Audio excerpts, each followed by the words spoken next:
প্রয়াত প্রধান শিক্ষককে শ্রদ্ধা জানিয়ে শোক মিছিল জয়পুরের চ্যাংডোবা হাই স্কুলের ছাত্র ছাত্রী ও শিক্ষকদের। প্রয়াত প্রধান শিক্ষক চিন্ময় কোনারের প্রতিকৃতি নিয়ে বৃহস্পতিবার শোক মিছিলে ছাত্র ছাত্রী শিক্ষকদের সঙ্গে শোক মিছিলে পথ হাঁটেন স্থানীয় বাসিন্দারাও।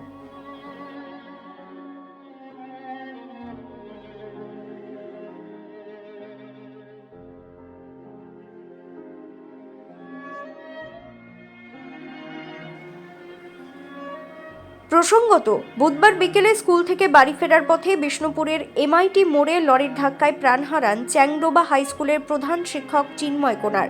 তার মৃত্যুর খবরে ছাত্রছাত্রী, শিক্ষক, অভিভাবক মহলে শোকের ছায়া নেমে আসে। দুঃখজনক এই ঘটনা মেনে নিতে পারছেন না কেউই, এমনটাই ওই এলাকার মানুষ জানিয়েছেন।